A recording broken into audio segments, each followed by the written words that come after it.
kasih kepada Bapak Presiden Prabowo Subianto dan Bapak Kasat yang telah membangun jembatan gantung.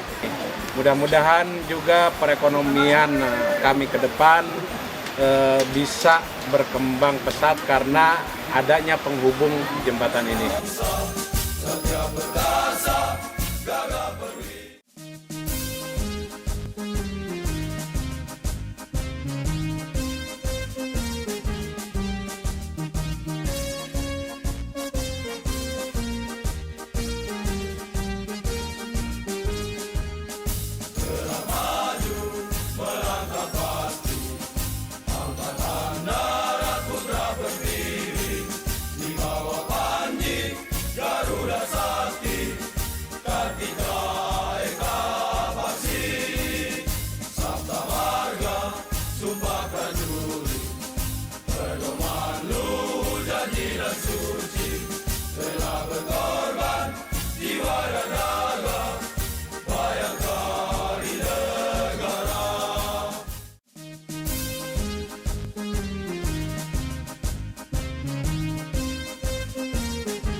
Semua kegiatan petani, anak sekolah bisa jalan lancar. Pak Prabowo, terima kasih.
Dulu kami ke Pasar Kebon sekitar lebih jauh.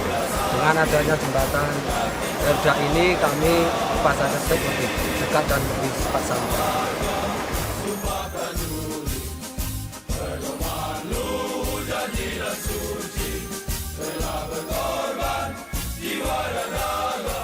Berdasarkan data kita masih kekurangan hampir di atas 100 ribuan. Ini kan kita harus cari cara ini bagaimana untuk bisa mempercepat. Terima kasih, selamat pagi. Jadi hari ini memang betul ada agenda dari Bapak Presiden, bukan memanggil ya. Ini bagian dari agenda Bapak Presiden sebagai kepala negara, kepala pemerintahan untuk berdiskusi, menyampaikan pandangan-pandangan beliau, update-update terhadap kondisi negara kita maupun kondisi geopolitik dan rencana-rencana besar yang harus kita kerjakan ke depan. Oleh karena itulah Bapak Presiden melakukan banyak komunikasi dan dengan berbagai pihak, dan hari ini kebetulan jadwalnya adalah beliau akan berdiskusi dan membangun komunikasi kepada para rektor, guru besar, baik perguruan tinggi negeri maupun perguruan tinggi swasta. Jadi kurang lebih 1.200 undangan yang hari ini akan berdiskusi bersama dengan Bapak Presiden. Kalau saudara-saudara perhatikan, ini bagian dari kemarin dalam 1 minggu, betul-betul kita ingin menjadikan pendidikan, karena memang kita pahami pendidikan adalah salah satu pondasi dan faktor kunci.